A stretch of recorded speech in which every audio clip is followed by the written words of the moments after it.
మెదక్ జిల్లా మాసాయిపేట మండల కేంద్రంలో మండల సాధన సమితి ఆధ్వర్యంలో బుధవారం సంబరాలు నిర్వహించారు.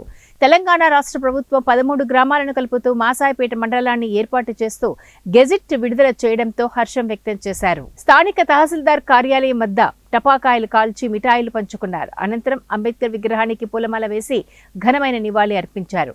ఈ సందర్భంగా మండల ఏర్పాటుకు సహకరించిన నర్సాపూర్ నియోజకవర్గ ఇన్ఛార్జ్ ఆవుల రాజిరెడ్డి, మంత్రి దామోదర రాజనరసింహ, ముఖ్యమంత్రి రేవంత్ రెడ్డికి కృతజ్ఞతలు తెలియజేశారు. ఎటువంటి ఆఫీసులో మాసాయిపేటకు రాలేదు, ఒక రెవెన్యూ మండలం తప్ప. అటువంటి పూర్తి స్థాయి మండలాన్ని ఈరోజు మన నాయకుడైనటువంటి నర్సాపూర్ ఇన్ఛార్జ్ ఆవుల రాజిరెడ్డి గారు, వారి యొక్క కృషి చాలా అభినందనదాయకము. దానికి సహకరించిన ముఖ్యమంత్రి రేవంత్ రెడ్డి గారికి, అలాగే మంత్రి సీతక్క గారికి, జిల్లా ఇన్ఛార్జి మంత్రి కొండా సురేఖ గారికి, జిల్లా మంత్రి దామోదర రాజనరసింహ గారికి, మాసాయిపేట మండల గ్రామ ప్రజల తరఫున మేము వారికి ధన్యవాదాలు తెలియజేస్తున్నాం.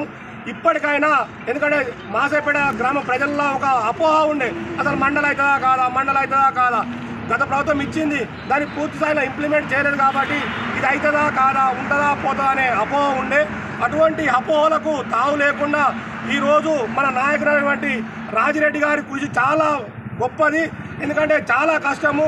ఉన్న తెలంగాణలో 95 మండలాలు ఇవ్వాలి అనే ఒక ఉండే, అటువంటి దాన్ని 32 మండలాలు, మన మండలాన్ని కూడా ఇలా జిల్లా పరిషత్గా ఎంపీపీ ఆఫీస్ చేసిన మాసాయిపేట గ్రామాన్ని పూర్తి స్థాయి మండలంగా ఏర్పాటు చేసిన గౌరవ ముఖ్యమంత్రి గారికి మొట్టమొదట మా మండల తరఫున, అందరి తరఫున శుభాకాంక్షలు, వారికి ధన్యవాదాలు తెలియజేస్తున్నాము.